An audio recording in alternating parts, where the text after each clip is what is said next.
Hair movie 2013 പുറത്തിറങ്ങിയിട്ടുള്ള science fiction ചിത്രമായിട്ടുള്ള ഫോണിക്സിൻ്റെ ഹെയർ അല്ല, മലയാളത്തിൽ ലിജിൻ ജോസഫിൻ്റെ സംവിധാനത്തിൽ പുറത്തിറങ്ങിയിട്ടുള്ള ഹെയർ. 5 സ്ത്രീകളുടെ ജീവിതങ്ങളാണ് ഇതിനകത്ത് പറയുന്നത്. 5 സ്ത്രീകളുടെ ജീവിതങ്ങൾ എന്ന് വേണമെങ്കിൽ പറയാം, അല്ലെങ്കിൽ ആ ജീവിതത്തിലെ ഒരു ദിവസം അല്ലെങ്കിൽ ഒരു ഇൻസിഡന്റ്, ഇതാണ് ഇതിനകത്ത് പറഞ്ഞു പോകുന്നത്. അപ്പോൾ ആദ്യം വരുന്നത് ഐശ്വര്യ രാജേഷ് അഭിനയിച്ചിട്ടുള്ള ഒരു ഭാഗമാണ്. അപ്പോൾ അവിടെ പ്രധാനമായിട്ടും മെയിനായിട്ടും വരുന്ന തീം എന്ന് പറയുന്നത് സ്ത്രീകൾക്ക് ഉണ്ടാകുന്ന ഇൻസെക്യൂരിറ്റി. അതിൽ കാണിക്കുന്നത് പാൻറ്റീസിനുള്ളിൽ ഒരു ഉറുമ്പ് കയറുമ്പോൾ അത് എടുക്കാൻ കഴിയാതെ വരുന്ന ഒരു സ്ത്രീ. ഒരാണാണെങ്കിൽ സ്വാഭാവികമായിട്ടും എവിടെയെങ്കിലുമൊക്കെ പോയിട്ട് അത് എടുത്ത് കളയും. പക്ഷേ പെൺകുട്ടിയാണെങ്കിൽ ഇല്ലെങ്കിൽ സ്ത്രീ ആണെങ്കിൽ പുറത്തിറങ്ങി കഴിഞ്ഞു കഴിഞ്ഞാൽ പിന്നെ അങ്ങനെ ഒരു പബ്ലിക് ടോയ്ലറ്റ് പോലും കിട്ടാത്തൊരവസ്ഥയുണ്ട്. അപ്പോൾ ആ തരത്തിലുള്ള ഇൻസെക്യൂരിറ്റീസ് ആണ് ഫസ്റ്റ് ഐശ്വര്യ രാജേഷിൻ്റെ ഒരു ക്യാരക്ടറെ വെച്ചിട്ട് പറഞ്ഞു പോകുന്നത്.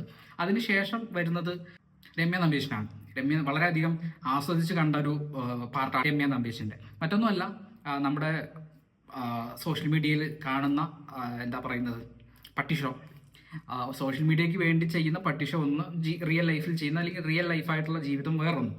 ഈ തരത്തിലാണ് നമ്മുടെയൊക്കെ ജീവിതം പോയിക്കൊണ്ടിരിക്കുന്നത്. അപ്പോൾ ആ ഒരു കാര്യം കൃത്യമായിട്ട് വരച്ച് കാണിക്കാൻ, കോമഡിയിലൂടെ നല്ല രീതിയിൽ വരച്ച് കാണിക്കാൻ രമ്യ നമ്പീശിൻ്റെ ആ ഒരു ഭാഗത്തിന് കഴിഞ്ഞിട്ടുണ്ട്. അത് കഴിഞ്ഞിട്ട് വരുന്നത് ഉർവശിയുടെയാണ്. അവിടെ ഉർവശി എന്ന് പറയുന്ന ആക്ട്രസ് എൻ്റെ അഭിപ്രായത്തിൽ ലേഡി സൂപ്പർ സ്റ്റാർ മലയാളത്തിൻ്റെ ഉർവശി, ശോഭന തുടങ്ങിയിട്ടുള്ള ആളുകളാണ്. അപ്പോൾ ആ ഉർവശിനെ കുറിച്ച് പറയാനാണെങ്കിൽ അല്ലെങ്കിൽ ആ അഭിനയം പറയാനായിട്ട് പ്രത്യേകിച്ച് ഒന്നുമില്ല. അതങ്ങ് കൊടുത്തു കഴിഞ്ഞാൽ പിന്നെ അവിടെ പെർഫെക്റ്റ് ആണ്. നമുക്ക് ഉർവശിയുടെ മുഖം ഇങ്ങനെ നോക്കി ഇരുന്നാൽ മതി, അല്ലെങ്കിൽ ഉർവശിയുടെ എക്സ്പ്രഷൻസ് നോക്കി ഇങ്ങനെ ഇരുന്നാൽ മതി. വേറൊന്നും ഇല്ല, വേറൊന്നും നമുക്ക് ശ്രദ്ധിക്കേണ്ട ആവശ്യമില്ല. അല്ലെങ്കിൽ എക്സ്ട്രാ നാടകീയത കാണിക്കുന്ന പോലെ ഒന്നും നമുക്ക് ഫീൽ ചെയ്യത്തില്ല. വളരെ എങ്ങനെ അത് ഹാൻഡിൽ ചെയ്യുന്ന അറിയോ, അത്രയും വൃത്തിയായിട്ട് ഹാൻഡിൽ ചെയ്യുന്ന, ഭംഗിയായിട്ട് ഹാൻഡിൽ ചെയ്യുന്ന ഒരു ആക്ട്രസ്സാണ് ഉർവശി. അവരുടെ ഒരു വയസ്സായിട്ടുള്ള ഒരു കപ്പിള്, അതിനിടയിൽ മൂന്നാമതായിട്ടൊരു ഒരാൾ വരുന്നു, ഒരു പുതിയൊരു ഇൻവെൻഷൻ വരുന്നു.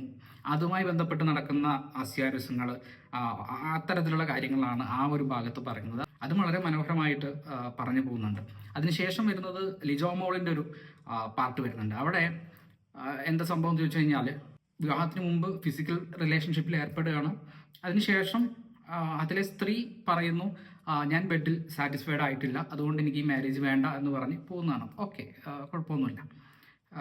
ആ ഒരു രീതിയിൽ സ്ത്രീകളുടെ പെർസ്പെക്റ്റീവ് നിന്ന് എടുക്കുമ്പോൾ ഓക്കെ, അതങ്ങനെ വെച്ചിട്ടുണ്ട്. പക്ഷേ ഇവിടെ ഒരു ചോദ്യം വരുന്നുണ്ട്, നേരെ തിരിച്ച് ആ പുരുഷനാണ് പറഞ്ഞെങ്കിലോ, അതായത് ബെഡിൽ അവൾ എനിക്ക് ഓക്കെ അല്ല, അല്ലെങ്കിൽ സ്ത്രീ എനിക്ക് ഓക്കെ അല്ല, അവൾ സാറ്റിസ്ഫൈ ചെയ്യുന്നില്ല, അതുകൊണ്ട് ഞാൻ ഈ മാരേജ് കഴിക്കുന്നില്ല എന്ന രീതിയിലേക്കൊക്കെ വരികയാണെങ്കിൽ അത് വലിയ രീതിയിലുള്ള ചർച്ചകൾക്കൊക്കെ പോവും. അവിടെ ഒരു സ്ത്രീ കഥാപാത്രമായതുകൊണ്ടാണ് വലിയ രീതിയിലുള്ള ചർച്ചകൾക്കൊന്നും അത് അത്ര പോകാതിരുന്നത്. അപ്പോൾ ആ ഒരു പാർട്ട്, അത് എന്താ പറയുന്നത്, ലിവിങ് റിലേഷൻഷിപ്പ് അല്ലെങ്കിൽ കുറച്ചും കൂടി മോഡേൺ ആയിട്ട് കുറച്ചും കൂടി ഫ്രീ ആയിട്ട് ആലോചിക്കുന്നവർക്ക് എടുക്കാൻ പറ്റുന്ന, ഉൾക്കൊള്ളാൻ പറ്റുന്ന ഒരു ഭാഗമാണ് അത്.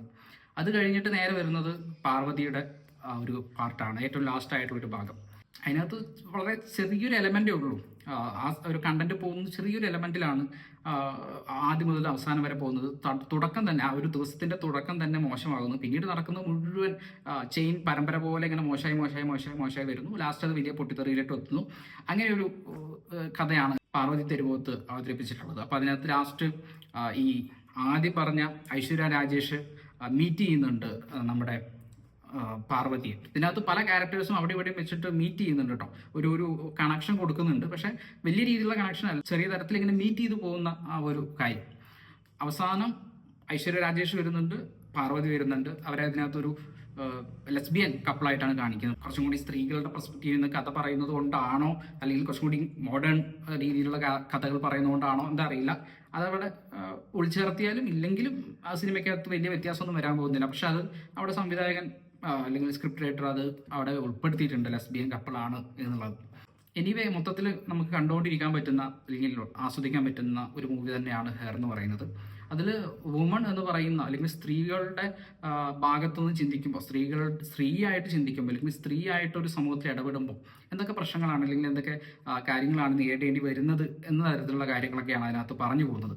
അതിൽ പുരുഷന്മാർ മുഴുവൻ മോശമാണ്, അല്ലെങ്കിൽ ഐശ്വര്യ രാജേഷിൻ്റെ ഒക്കെ നമുക്ക് ആ എപ്പിസോഡ് കണ്ടു കഴിഞ്ഞാൽ അതിലുള്ള മുഴുവൻ പുരുഷന്മാരും മോശമാണ്.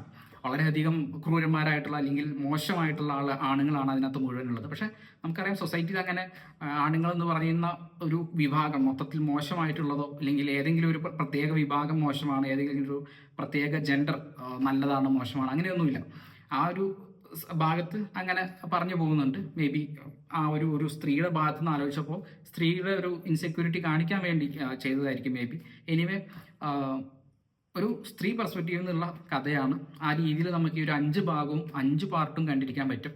വളരെയധികം സ്മൂത്തായിട്ട് നന്നായിട്ട് എടുത്തിട്ടുള്ള, വളരെ നന്നായിട്ട് പോകുന്ന, നമുക്ക് കണ്ടിരിക്കാൻ പറ്റുന്ന ഒരു ഫിലിം തന്നെയാണ് ഹെർ എന്ന് പറയുന്നത്.